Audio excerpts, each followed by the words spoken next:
नमस्ते भारत। मैं दीपक पवार आप सभी का स्वागत करता हूं।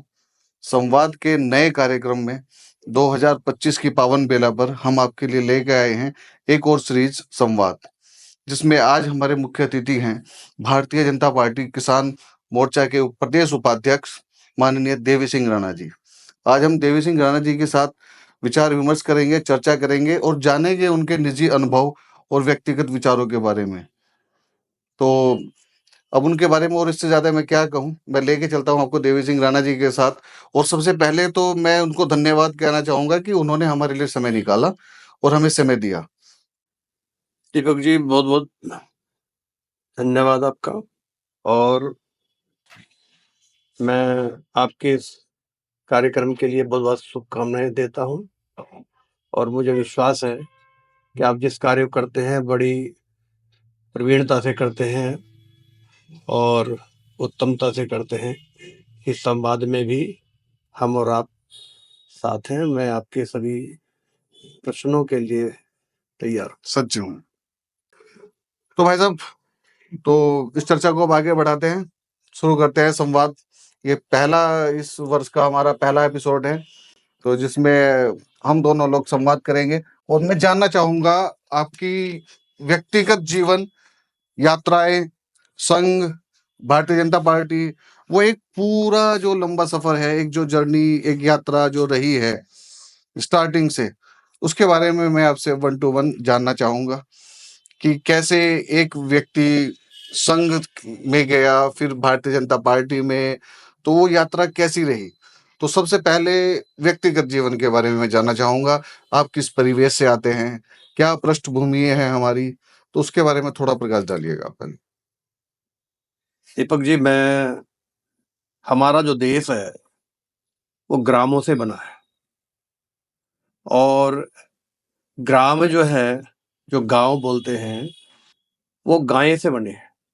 जहां गायें विचरती थी वहीं मनुष्य जुड़ा और वो ग्राम बन गए। तो मेरी पृष्ठभूमि गांव से है और मैं कृषक परिवार से हूँ, किसान हूँ। और भगवानपुर विधानसभा में गांव है अपना भलसवागाज, और इकबालपुर जो गन्ना फैक्ट्री है उसके ठीक पीछे। और गांव भी, मुझे तो बड़ा गर्व है अपने गांव पर। वो विशिष्ट गांव है, उत्तराखंड के अंतिम सीमा पर है। हमारा जो गांव है उत्तराखंड की सीमा से सटा हुआ गांव है, उससे आगे उत्तर प्रदेश है। लेकिन गांव चारों तरफ से 7 सड़कों से घिरा है, जो पूर्ण सड़कें हैं। गांव के अंदर सभी जो संसाधन होने चाहिए बहुत लंबे समय से है। 1952-53 से बिजली है गांव में, इंटर कॉलेज, डिग्री कॉलेज, राजकीय पॉलिटेक्निक, इसके अलावा हॉस्पिटल है, स्टेट बैंक है, विद्युत ग्रह है। साथ ही जो संसाधन होने चाहिए एक ब्लॉक स्तर के, वो सभी संसाधन गन्ना विकास परिषद का कार्यालय, सहकारी समिति का कार्यालय, और सबसे बड़ी बात एक और भी है, ये गांव सौर ग्राम है। अरे, सोलर ऊर्जा से युक्त गांव, उत्तर भारत का सबसे बड़ा सोलर प्लांट, अच्छा, 72 मेगावाट। उसके अलावा 500 वाट के अन्य 2 सोलर प्लांट और लगे हैं। अभी 3 प्लांट और लगने जा रहे हैं जो अभी बीच में है। तो इस दृष्टि से, साथ ही पूरी तरह से गांव का जो वातावरण है सामंजस्यपूर्ण है। एक बार ग्राम पंचायत का चुनाव सर्वसम्मति से भी हो चुका, जिसमें चुनाव ही नहीं हुआ। और आज तक जितनी भी ग्राम पंचायतों के चुनाव हुए हैं, बड़े ही शांतिप्रिय और स्नेहबद्ध प्रक्रिया के माध्यम से हुए हैं और गांव के विवाद न्यूनतम, बहुत अच्छा। सामाजिक रूप से बहुत ही अच्छी समरसता, कोई किसी के प्रति ऐसी विद्वेष भावना नहीं है। तो इस तरह से ऐसे वातावरण गांव की में हम जुड़े हैं, पैदा हुए हैं और कृषक परिवार से हैं। और आपको एक चीज और संज्ञान में दूंगा कि ये जो सोलर प्लांट है, इसके सूत्रधार भी आप ही है। अरे बहुत अच्छा। 2014 में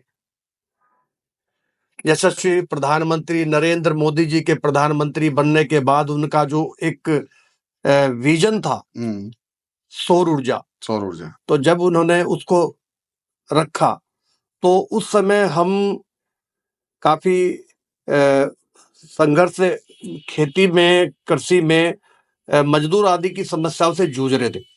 दूसरा, हमारा जो गन्ना फैक्ट्री है वो किसानों का बकाया उस पे रहता 2-2 साल का, 3-3 साल का, तो गन्ने की खेती करते थे तो उससे भी पीड़ित थे। उसके बाद पॉपुलर की खेती की तो उसमें मार्केट डाउन हो गया, उसमें किसानों को नुकसान हुआ। अन्य अन्य जो दूसरे विविधीकरण किया तो वहां कहीं ना कहीं जो भी किया उसमें एक उतनी उपलब्धि नहीं आ पाई, एक निराशा मिली। तो उसी समय जब मोदी जी आए, उन्होंने ऊर्जा की बात की तो ये क्लिक हो गया। तो हमने बहुत प्रयास करके फ्रांस की एक कंपनी है एडन, उससे बातचीत करके और तब इसका सूत्रपात किया, तब ये प्लांट लगाया।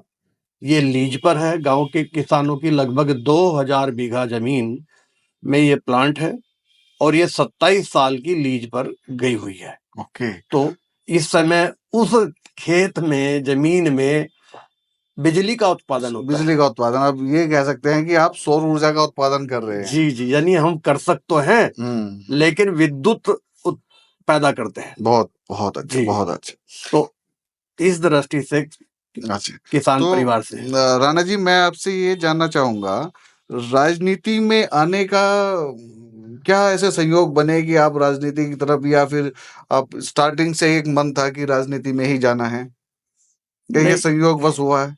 नहीं, वास्तव में तो हमारा जो परिवार है वो बहुत पहले से ही राजनीतिक रूप से राजनीति में जुड़ा रहा।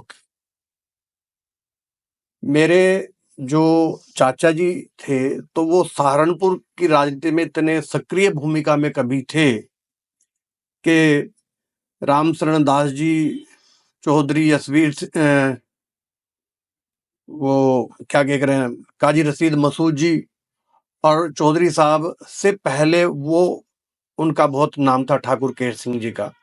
उस समय कोई भी डीएम आते थे तो हमारी चौपाल पे निश्चित रूप से मिलने आया करते थे।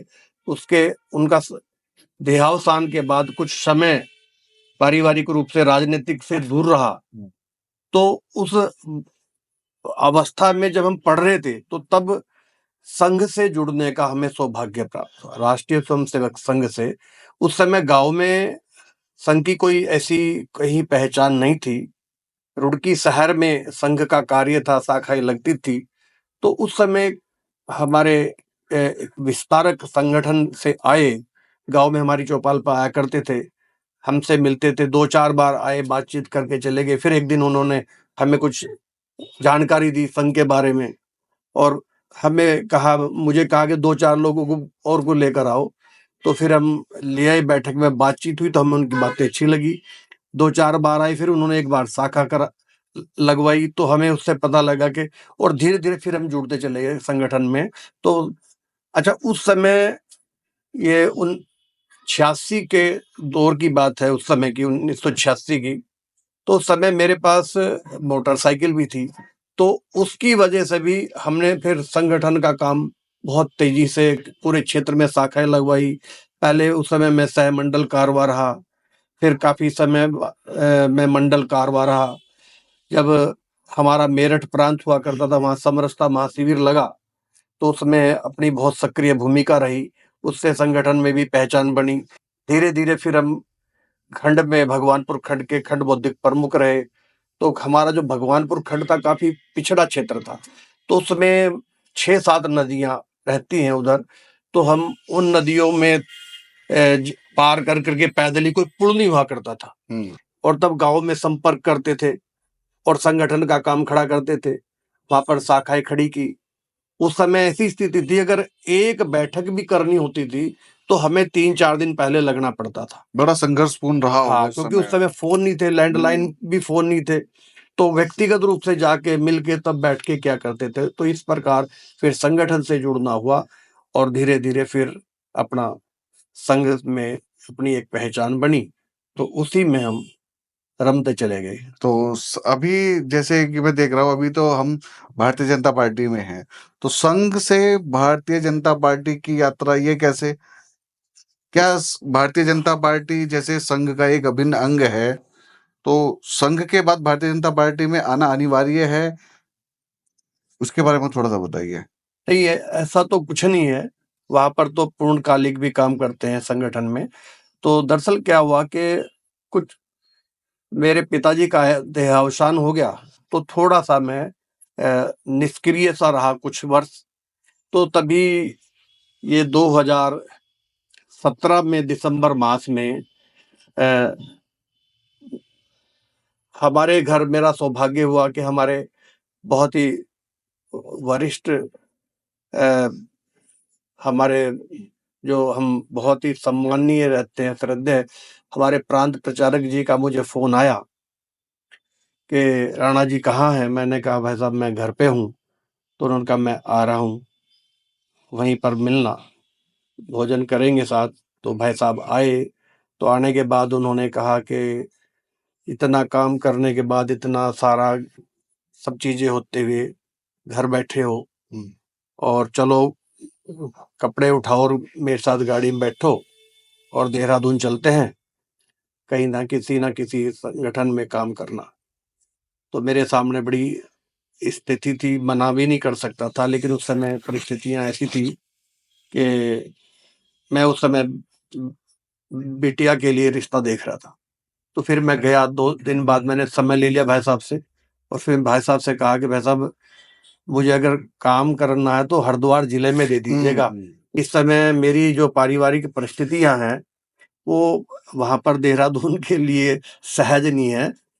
तो उन्होंने कहा वहां तो कोई ऐसा है नहीं, क्या करोगे। मैंने कहा जी भारतीय जनता पार्टी में भेज दो। फिर तभी हमारे जिलाध्यक्ष बने थे माननीय डॉक्टर जयपाल जी।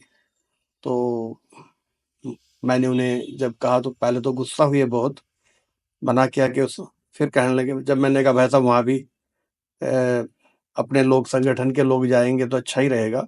तो फिर उन्होंने मुझे कहा कि ठीक है, अच्छा आप जाइए और जयपाल जी से मिल लीजिएगा। तो फिर उन्होंने मुझे जैसे जैसे भेजा, अब हमारे संगठन में उन्होंने कहा कि हमारे उस समय माननीय महामंत्री संगठन श्रीमान संजय जी भाई साहब थे, तो कहा कि उनके पास चले जाओ। फिर मैं भाई साहब के पास गया। मैंने कहा भाई साहब मेरे पास समय है, अगर उपयोग कहीं हो सकता हो तो तब फिर मुझे जिले पर जो है जिला उपाध्यक्ष का दायित्व 2012 दिसंबर 2017 को मैं उसमें भारतीय जनता पार्टी का जिला उपाध्यक्ष हुआ। फिर अगले सत्र में संगठन ने मुझे प्रदेश में किसान मोर्चे का प्रदेश उपाध्यक्ष के नाते जिम्मेदारी दी, और उसके बाद पुनः फिर अगले सत्र में भी मैं अभी पुनः उसी दायित्व पर हूँ। बहुत अच्छा। हाँ, तो ये दोनों संगठन जैसे संघ और भारतीय जनता पार्टी, दोनों में क्या भिन्नता है और क्या समानता है? क्या भारतीय जनता पार्टी के संस्कार बिल्कुल संघ वाले हैं? क्या संघ जैसे संस्कार से ही भारतीय जनता पार्टी चलती है, या थोड़ा इन दोनों में आप अंतर मतभेद देखते हैं? नहीं ऐसा कुछ नहीं है। देखिए क्या है कि हमारा जो मातृ संगठन है वह है राष्ट्रीय स्वयंसेवक संघ, जो एक विराट संगठन है, सांस्कृतिक संगठन है, विश्व का सबसे बड़ा सांस्कृतिक संगठन है, और विश्व के काफी देशों में कार्य करता है। सनातन के अपने अलग अलग नाम से करता है। यहाँ तो राष्ट्रीय स्वयंसेवक संघ के नाम से है, लेकिन इंग्लैंड में किसी अन्य नाम से, उसमें फ्रांस में, जर्मनी में, सभी देशों में लगभग 60-70 देशों में कार्य करता है। तो लेकिन क्या है विशेषता? अब जो संगठन है उसके कई सारे क्षेत्रों में काम करता है। जैसे संतों के मध्य हम विश्व हिंदू परिषद के रूप में काम करते हैं। अब विद्यार्थियों के बीच में हम अखिल भारतीय विद्यार्थी परिषद के रूप में काम करते हैं, और इसी तरह मतलब किसानों के बीच में हम भारतीय किसान संघ के रूप में काम करते हैं। इसी तरह हर जीवन के जितने भी क्षेत्र हैं, सभी में राष्ट्रीय स्वयंसेवक संघ कार्य करता है भिन्न भिन्न। उसी तरह राजनीतिक क्षेत्र में भारतीय जनता पार्टी के रूप में कार्य करता है। तो अब जो संस्कार वहां से, क्योंकि वहां तो व्यक्ति निर्माण का कार्य होता है, चरित्र निर्माण का कार्य होता है, वहां पर बौद्धिक के द्वारा, संघ की शाखाओं के द्वारा तो एक व्यक्ति निर्माण का जो कार्य होता है, तो वो कार्यकर्ता जब भारतीय जनता पार्टी में आते हैं तो वो एक विशिष्ट ही रहते हैं। आप देखिए कि आज भारतीय राजनीति में अनेकानेक राजनीतिक दल हैं, उन दलों के मध्य एक अलग जो विशिष्ट पहचान भारतीय जनता पार्टी को मिली है, तो उसके कार्यकर्ताओं की वजह से मिली है, क्योंकि उनका कार्य करने का तरीका और उनके जो संस्कार हैं दूसरे राजनीतिक दलों से भिन्न है। आप देखेंगे कि जो राष्ट्रीय स्वयंसेवक संघ, अब हमारा जो भारतीय जनता पार्टी का जो कार्यकर्ता है वो अनुशासित है, वो राष्ट्रवादी है, वो सनातन संस्कृति का वाहक है, उसमें वो वन्य प्रेमी है, प्रकृति प्रेमी है, किसी भी प्राकृतिक आपदा में एकदम सबसे पहले सज्ज है, उपस्थित है। तो इस तरह के जो मानवीय गुण हैं, चरित्रवान है, तो ये जो मानवीय गुण है, संवेदनशील है, किसी के दुख को देखकर द्रवित होता है, और किसी भी समाज के साथ कहीं किसी तरह का ऐसा वो वैमनस्य नहीं रखता। तो ये जो गुण है कार्यकर्ता के, इन कार्यकर्ता के गुणों के बल पर ही संगठन एक विशिष्ट स्तर पे आ जाता है। तो वो जो अब उसी श्रृंखला से दूसरा, किसी परिवार की पार्टी नहीं है, किसी व्यक्ति विशेष का कोई महत्व नहीं है, यहां पर एक शून्य से चला कार्यकर्ता पार्टी का राष्ट्रीय अध्यक्ष हो सकता है, पार्टी का राष्ट्रीय नेतृत्व हो सकता है। आज हमारे पास जितने भी हमारे माननीय अटल बिहारी वाजपेयी जी को देखिए, एक शिक्षक के बेटे थे। आप लाल कृष्ण आडवाणी जी को देखिए, वो कितने पाकिस्तान से उस हाल में उनका परिवार आया विघटन के बाद। तो उसी तरह आज हमारे यशस्वी प्रधानमंत्री नरेंद्र मोदी जी को देखिए, एक कितने गरीब परिवार से, उन जो चाय बनाने वाले के परिवार से, और उन्होंने संघर्ष किया बचपन में, उनकी माताजी दूसरे घरों में जाके बर्तन साफ करती थी।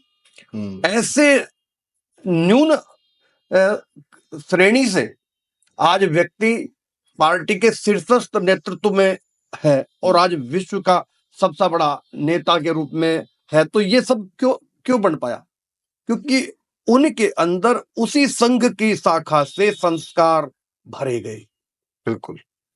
तो वो जो संस्कार भरे हैं, मान लिया आप ही किसी अपने बच्चे को अच्छे से अच्छे संस्कार देना चाहेंगे, वो समाज में एक पहचान बनाए, उसकी विशिष्टता हो, तो वही माँ के तरह, पिता की तरह वो हमारा संगठन जो है, और साथ ही जो राष्ट्रवाद की हमारी थ्योरी है कि हम जो है हमारे लिए राष्ट्र प्रथम है। भारतीय जनता पार्टी का कार्यकर्ता राष्ट्र प्रथम की भावना की अवधारणा से आगे बढ़ता है, द्वितीय संगठन है, और अंतिम मैं और मेरा परिवार। तो वो एक अवधारणा हमारे अंदर है। हाँ, कहीं कहीं कोई दूर से कोई प्रवासी पंछी आ गए पार्टी में, और वो इन संस्कारों की भट्टी से नहीं निकले तो बात एक अलग है, और नहीं तो कहीं विसंगति आपको नजर नहीं आएगी।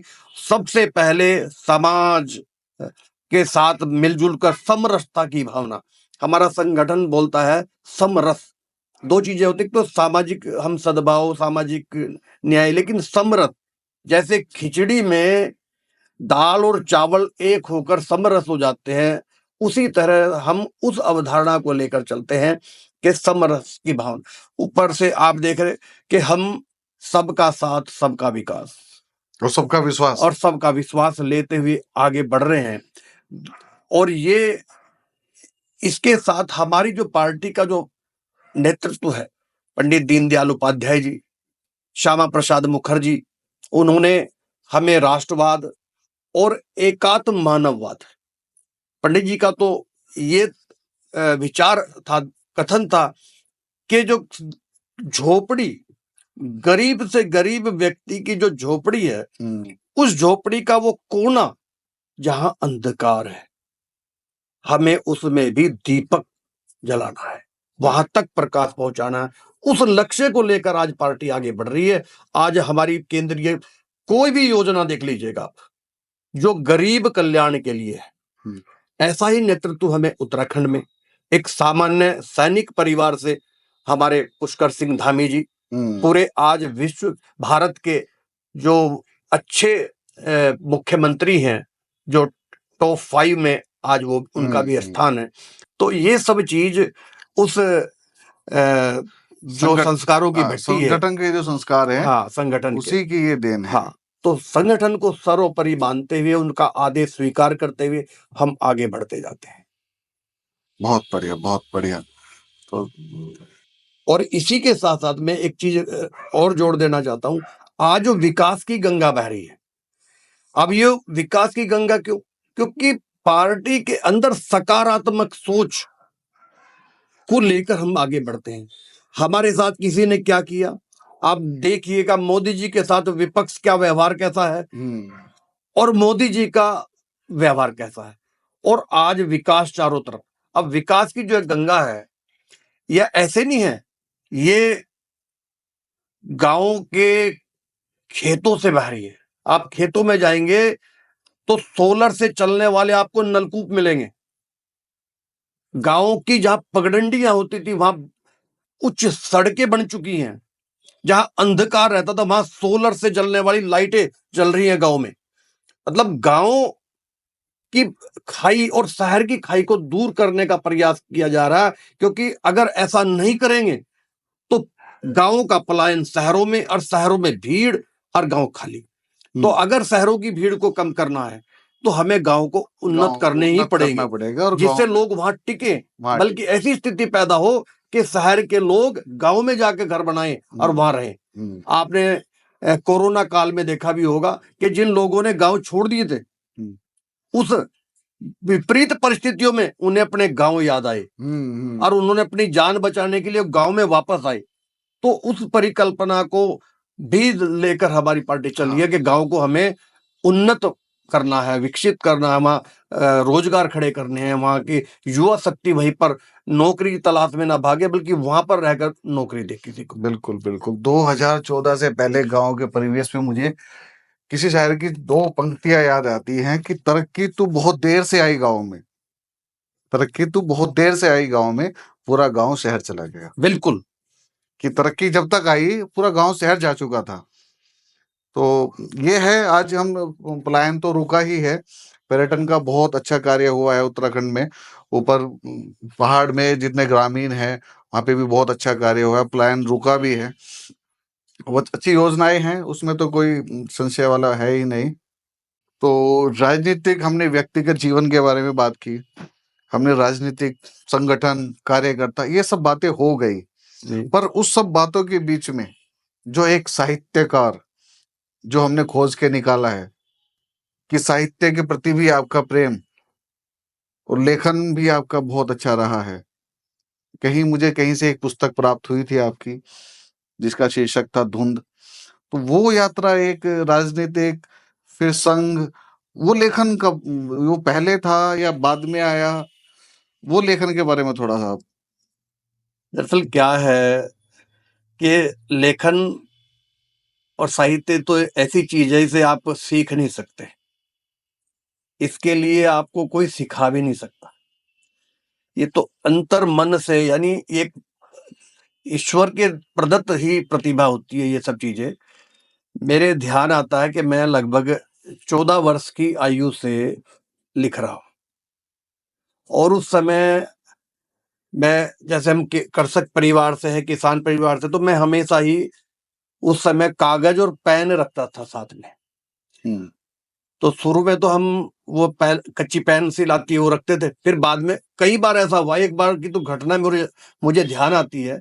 तो हम खेत में गए थे, और ये जो पशु का चारा होता है बरसीन, उसके लिए गए थे। तो मेरे एकदम विचार आया अंदर, और मैं गीत भी लिखता था, मैंने कहानियां और कविता भी लिखी, मतलब सभी विधाओं में कुछ कुछ बहुत कुछ। तो कुछ कुछ याद आ रहा है अभी?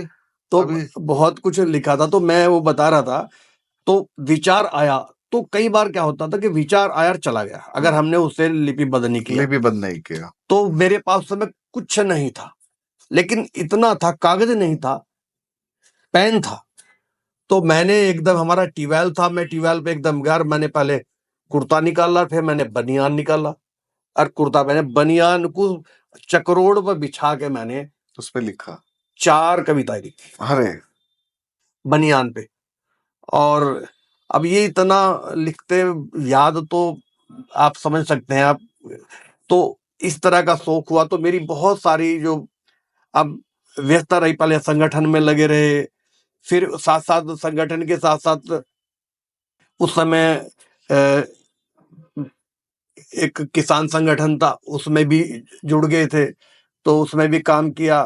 तो इस तरह से धीरे धीरे, अब गांव में होने की वजह से कभी पुस्तक छापने या छपवाने तक नहीं पहुंच पाए। बहुत सारी डायरियां आज भी 10 डायरियां होंगी जो भरी पड़ी हैं, लिखी रखी है। तो तभी पिछले दिनों एक बहुत ही प्रिय मित्र ने प्रेरणा दी, और तब एक पुस्तक प्रकाशित कर पाया हूं धुंध के रूप में। और अब प्रयास है मेरा कि चलिए मैं उन्हें सभी को किसी न किसी प्रकाशन में लेकर आऊंगा, जो भी मेरा लिखा हुआ साहित्य है उसे बाहर लेकर आऊं। अभी तो भाई मुझे तभी बहुत मन को भी आत्मिक शांति तभी बहुत मिलेगी। अच्छा है राणा जी। अ, आज की तारीख में अगर मैं बात करूं, अच्छे साहित्यकारों का वैसे भी बहुत अकाल पड़ रहा है, क्योंकि आपको पता ही है मंच पे आजकल चटुकारिता और ये सब है। तो जो साहित्य के प्रति समर्पित हैं, जो समर्पण भाव से, जैसे आपने बताया कि बनियान पे आपने 4 कविता लिख दी, तो वो अगर हमें 2 लाइन कोई सुनने को मिल जाती। आप मुझे पहले बताते तो मैं कुछ ना कुछ ले आता। ठीक है, मेरे पास है धुंध, तो हमने पूरा इंतजाम करके रखा है दर्शकों के लिए। ये है देवी सिंह राणा जी की धुंध। और अब मैं आपसे आग्रह करूंगा कि जो कविता आपको इसमें प्रिय है, वो एक हमें आप सुनाएंगे। प्रिय क्या है भाई, एक कुछ बंद है पंक्तियां ये। चाहा नहीं बनूं कोई गुंबद, चाहा नहीं बनूं कोई श्रृंग, चाहा नहीं बनूं कोई ध्वज, चाहा नहीं बनूं कोई तरुवर, चाहा मुझे लता बन सकूं, चाहा मुझे नम्रता पा सकूं, हर किसी को हृदय लगा सकूं, हर किसी के हृदय लग सकूं। ये तो हो गई राष्ट्र प्रेम की कविता जी। जैसा कि आपने बताया कि आपने गीत भी लिखे हैं, तो कुछ ऐसा भी हो जाए। एक एक कविता मैं आपको बापू पे सुना दूं। हाँ, बापू सबके प्रिय हैं। एक लकड़ी की लाठी जिस पर एक हड्डियों का हाथ, लदा हुआ सा कमजोर सा शरीर, मगर स्फूर्ति चुस्ती, आश्चर्य, महान आश्चर्य। एक पगडंडी पर बढ़ता बेखौफ, बे आवाज, दनदनाता, रेल के इंजन की भांति, संग दौड़ते पत्रकार, पीछे कोहराम एक शोर, लाखों हजारों दौड़ते नर नारी, एक उत्साह एक उमंग हर दिल में बसी, कूदते फांदते नारों की गूंज, एकता का स्वर, अवाम की आवाज, बंधे एक डोर से डोर का सिरा, फिर वही नंगा शरीर, एक सूती धोती, पैरों में चप्पल, हाथ में लाठी, ईश्वर की लाठी, चुस्ती फुर्ती, व्यक्तित्व कैसा व्यक्तित्व, तेज स्निग्ध चेहरा, दृढ़ कदम, अडिग कदम, बढ़ते कदम, चीखते लोग, एक ही पुकार, एक ही पुकार, एक ही आवाज, बापू, बापू, बापू, सत्य अहिंसा बंधुत्व का कवच, बापू, बापू, बापू। ये उन लोगों के लिए जवाब है जो बापू को, अभी देखिए, भारतीय जनता पार्टी के कार्यकर्ता बापू के प्रति क्या समर्पण है आपका इस कविता में। तो ये संगठन के संस्कार है जो मैं इस कविता में अनुभव कर पा रहा हूँ, क्योंकि यहाँ पर आपका पूरा भाव बापू के लिए है। लोग जोड़ देते हैं बापू को कांग्रेस के साथ, ये बापू एक विचार है। बापू, आपने यहाँ पे बापू को जितने प्यार से गढ़ा है और मैंने जितने मन से सुना है, तो बापू के प्रति मतलब ये बहुत अच्छे आपके भाव हैं। और दर्शकों को शायद आज के एपिसोड में बहुत मजा आया होगा, और इस कविता को सुन के तो और भी ज्यादा। तो राणा जी, अब दर्शकों से विदा लेने का समय आ गया है, तो आप दर्शकों के लिए कुछ क्या संदेश देना चाहेंगे? सर्वप्रथम तो मैं आपका धन्यवाद करता हूँ हृदय से।